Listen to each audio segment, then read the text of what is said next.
అనగనగా అది విద్యాధరపురం అనే గ్రామం. ఆ గ్రామంలోని పచ్చటి పొలాల్లో రైతులు పనిచేస్తూ ఉంటారు. ఆ పొలాల మధ్యలో ఓ చిన్న ఇంటి ముందు విరాట్ పనికి బయలుదేరుతూ ఉంటాడు. అతని కళ్లల్లో ఎప్పటికీ తరగని ఉత్సాహం. అయితే అతని బలహీనత తొందరపాటు.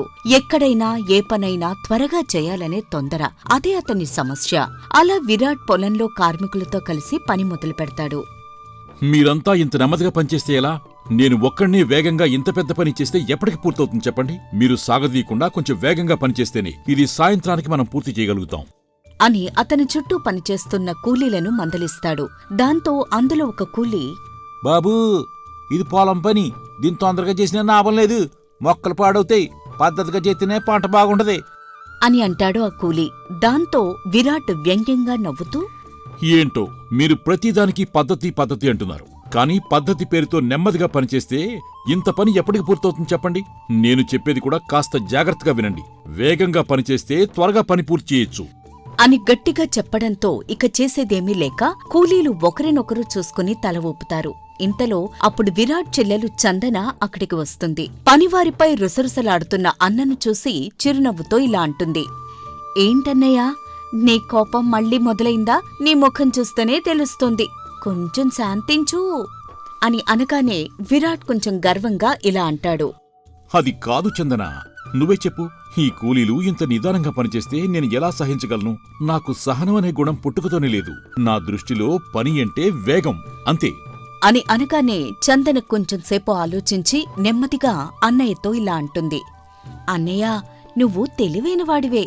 కాని నీ తొందరపాటు అన్ని సమయాల్లో మంచిది కాదు. ఒక్కోసారి అది తుది ఫలితాన్ని పాడు చేస్తుంది. పనిని తొందరగా చేయడం గొప్పతనం కాదన్నయ్యా, పనిని సరిగ్గా పూర్తి చేయడమే గొప్పతనం. ఆ నువ్వు చెప్పేవన్నీ పెద్దల మాటలు. అవి పాతకాలపు ఆలోచనలు. ఈ కాలానికి సరిపోవు. నా ఆలోచన వేరేలా ఉంది. అయినా చేసిన పనికి ఫలితం వెంటనే రాకపోతే ఏం ఉపయోగం? విత్తనం వేసి వెంటనే పంట రావాలి. నా ఆలోచన అలానే ఉంటుంది. అయ్యో అన్నయ్య, విత్తనం వేసి రేపే పంట రావడం అనేది ప్రకృతి ధర్మం కాదు. చెట్టు పెరిగేందుకు సమయం కావాలి. పువ్వు పూయడానికి ఋతువు కావాలి. నువ్వు ఎంత తొందరపడ్డా ప్రకృతి తన పద్ధతిలోనే నడుస్తుంది అని అనగానే విరాట్ కాసేపు ఆగి ఆలోచిస్తాడు. కాని మళ్లీ తన పాత ఆలోచనతో ఇలా అంటాడు, లేదు చందన, అది నాకు సరిపోదు. నేను ఎవరికీ తక్కువ కాను. నాకు కావలసింది వేగంతో కూడిన విజయమే. సహనం నాకు ఒక బంధనంలా అనిపిస్తుంది. అన్నయ్య, తొందరపాటంటే విజయానికి ఒక్కోసారి అడ్డంకి కావచ్చు. ఈ సంగతి నువ్వు ఎప్పటికైనా తెలుసుకుంటావు అని అక్కడ్నుండి వెళ్ళిపోతుంది చందన. ఇక మరుసటి రోజు ఆ గ్రామం మధ్యలో పెద్ద చెరువు పక్కన పెద్ద పండగ వాతావరణం నెలకొంటుంది. గజ్జెలు, వాయిద్యాలు మోగుతూ ఉంటాయి. గ్రామస్తులంతా అక్కడికి చేరుకుని సరదాగా ఎవరు చెట్టెక్కి తాటికాయలు తొందరగా తెస్తారో వారికి బహుమతి అంటూ ఒక పందెం వేసుకుంటారు. గ్రామస్తులరా, ఈరోజు పందెం చూడ్డానికి అందరూ వచ్చారు. ఇక ఎవరు తొందరగా చెట్టెక్కి ఆ తాటికాయలు తెచ్చి ఇక్కడ పెడతారో వాళ్ళకి బహుమతి ఉంటుంది అని అనగానే గ్రామస్తులంతా ఆ వేడుకను చూడ్డానికొస్తారు. ఇంతలో ఆ పందెంలో పాల్గొనడానికి అక్కడున్న విరాట్ ముందుకు దూసుకొస్తాడు. ముఖంలో గర్వం, కళ్లల్లో ఆత్మవిశ్వాసం. ఈ పందెం కోసం ఇంకెవరూ రాకండి. నేను ఒక్కడిని మాత్రమే ఈ పందెం గెలవగలను. నా వేగానికి ఆ తాటి చెట్లు కూడా వంగిపోతాయి అని అనగానే అందులో నుండి ఒక గ్రామస్తుడు నవ్వుతూ, అయ్యో, అంత తొందరపడితే ఎలా బాబూ? నీ వేగం బాగానే ఉంటది గాని ఇలాంటి విషయాలు తొందరపాటు పనికిరాదు. కొంచెం సహనం కూడా అవసరం. మరి సహనం అనేది బలహీనుల ఆయుధం. నేను బలవంతుణ్ణి. నాకు వేగమే బలం అని మరింత గర్వంగా చెప్తాడు. ఇంతలో అతని చెల్లెలు చందన అక్కడికి వచ్చి అన్నయ్య ఆవేశం చూసి ఇలా అంటుంది, అన్నయ్య, కాస్త జాగ్రత్తగా ఎక్కు. ఈ చెట్టు చాలా ఎత్తుగా ఉంది. నువ్వు తొందరపాటు పడి ఏదైనా చేస్తే ప్రమాదం జరిగే అవకాశం ఉంది. కొంచెం జాగ్రత్త. చందన, నువ్వేం భయపడకమ్మా. నేను నీ అన్నయ్యని. నేను చెయ్యలేనిదేదీ లేదు అని రెట్టించిన ఆత్మవిశ్వాసంతో అంటాడు విరాట్. దాంతో పందెం ప్రారంభమవుతుంది. విరాట్ తన శక్తితో, వేగంతో చెట్టెక్కడం మొదలు పెడతాడు. కాని ప్రతి అడుగులో అతనిలో సహనం లేకపోవడం స్పష్టంగా కనిపిస్తుంది. విరాట్ తాటికాయలను వేగంగా తెంచుతూ కిందకు విసురుతాడు. అతని ఆవేశం చూసి చెల్లి చందన ఇలా అరుస్తుంది, అన్నయ్య, కొంచెం జాగ్రత్త. ఈ పందెం నువ్వే గెలుస్తావు. కొంచెం నిదానంగా చెయ్యి అని అంటుంది చందన. అయినా ఆమె మాట వినని విరాట్ మరింత వేగంగా ఆ తాటికాయలను తెంచుతూ కిందకి విసురుతూ ఉంటాడు. ఇంతలో అతని పట్టు తప్పి అతని చేతులు జారిపోతాయి. ఒక్కసారిగా ఒక కొమ్మ విరిగి విరాట్ కింద పడిపోతాడు. తాటికాయలు చెల్లాచెదురవుతాయి. గ్రామస్తులు ఆశ్చర్యంతో లేచి నిలబడతారు. అయ్యో, తొందరపాటు వల్ల ఇదంతా జరిగింది. నెమ్మదిగా చేస్తే గెలిచేవాడే. ఇతను ఈ పని చేయగలడు, కానీ వేగం మీద దృష్టి పెట్టి సహనం కోల్పోయి విజయానికి దూరం అయ్యాడు అని మాట్లాడుకుంటారు. ఇక కింద పడిపోయిన విరాట్ని చూసి చందన పరిగెత్తుకుంటూ అతని వద్దకొస్తుంది. అతను గాయపడి ఉంటాడు, కాని అతనిలో ఆవేశం తగ్గలేదు. ఇంకా కోపంతో లేచేందుకు ప్రయత్నిస్తూ ఉంటాడు. అన్నయ్య పరిస్థితి చూసి చందన కన్నీళ్లు కారుస్తూ, ఏంటన్నయ్యా, నిన్ననే నేను చెప్పాను కదా, తొందరపాటు నీకు బలం కాదు బలహీనత అని. అయినా నువ్వు వినలేదు. ఇప్పుడు చూడు, సులభంగా గెలవాల్సిన ఈ పందాన్ని నీ తొందరపాటుతనం వల్ల ఎలా ఓడిపోయావో. లేదు లేదు చందన, నేను ఓడిపోలేదు. నాకు ఈసారి అదృష్టం కలిసి రాలేదు, అంతే. నేను మళ్ళీ ప్రయత్నిస్తాను. ఈసారి తప్పకుండా గెలుస్తాను. అవునన్నయ్యా, నువ్వు గెలుస్తావు. కాని ఈసారి తప్పింది నీ అదృష్టం కాదు, నీ సహనం. అదే నీ ఓటమికి కారణం. నువ్వది గుర్తిస్తే బావుంటుంది అని అతని వైపు చూస్తుంది. అతను ఏదో ఆలోచిస్తూ ఉంటాడు. ఇక ఆ రోజు సాయంత్రం ఆ గ్రామం చివర్లోని రావి చెట్టు కింద విరాట్ కూర్చుని ఉంటాడు. అతని చేతిపై చిన్న గాయం ఉంటుంది. ముఖం మీద దుఃఖం, కాని గర్వం మాత్రం ఇంకా తగ్గలేదు. చందన అతని పక్కనే కూర్చునుంటుంది. అన్నయ్య, ఎన్ని దెబ్బలు తగిలాయో చూడు. నువ్వు జాగ్రత్తగా చేసుంటే నీకిప్పుడు ఈ పరిస్థితి వచ్చేది కాదుగా. అదిగో, నువ్వు మళ్ళీ అదే మాట అంటున్నావమ్మా. నేను తప్పు చేయలేదు చందన. నేను చాలా వేగంగా ఎక్కాను. అంతలోనే కొమ్మ విరిగింది. అదృష్టం నన్ను మోసం చేసిందంతే. అయ్యో, నువ్వు మళ్ళీ అదే మాట మాట్లాడుతున్నావు. ఈ రోజు నీ అదృష్టం బావుంది కాబట్టి నువ్వు ఈ దెబ్బలతో బయటపడ్డావు. లేకపోతే నీ ప్రాణాలకే ప్రమాదం వచ్చేది. నువ్వు కొంచెం ఆగి ఆలోచనతో పద్ధతిగా అడుగులు వేసుంటే ఈ రోజు నువ్వే గెలిచేవాడివి అని అంటుంది. ఇంతలో ఆ పక్క నుండి అక్కడికి వచ్చిన విరాట్ గురువుగారు వారి మాటలు విని జరిగిందంతా తెలుసుకుని విరాట్తో ఇలా అంటారు. విరాట్, నేను ఇక్కడికి వచ్చినప్పటి నుంచి మీ వాదన వింటున్నాను. నువ్వు నీ ఓటమికి కారణం అదృష్టం అంటున్నావు, కాని నిజం వేరే ఉంది అని అంటాడు చిరునవ్వుతో, చాలా ప్రశాంతంగా. దాంతో విరాట్ ఆశ్చర్యంతో గౌరవంగా గురువుగారితో ఇలా అంటాడు. గురుగారు, మీరు కూడా నన్నే తప్పుపడుతున్నారు. సరే అయితే ఇప్పుడు మీరే చెప్పండి, నా ఓటమికి కారణం ఏంటో అని అనగానే ఆ గురువుగారు నవ్వుతూ చాలా గంభీరంగా ఇలా అంటాడు. హా, చెబుతానయ్యా. నీకు అర్థమయ్యేటట్టు వివరంగా చెప్తాను. ఆ చెట్టు ఎక్కడం అనేది నీ జీవితం ఎక్కడం లాంటిది. వేగం ఉన్నా సహనం లేకపోతే మధ్యలో పడిపోవలసిందే. నువ్వు నీ దృష్టినంతా ఆ తాటికాయలు త్వరగా తెంచాలని ప్రయత్నించావు, కాని ఆ చెట్టుపై ఒక్కో అడుగు నెమ్మదిగా వేయడంపై నీ దృష్టి పెట్టలేదు.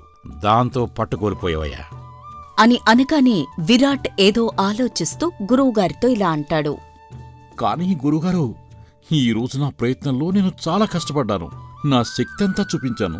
అందరికంటే ముందే పని ప్రారంభించాను. అందరికంటే ఎక్కువ కాయలు కిందకి జారవిడిచాను. కానీ చివర్లో ఏదో పొరపాటున పట్టుదప్పి కింద పడ్డాను.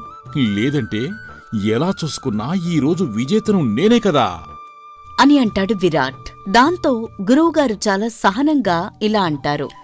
విజయం అనేది ప్రారంభంలో కాదు విరాట్, ముగింపులో ఉంటుంది.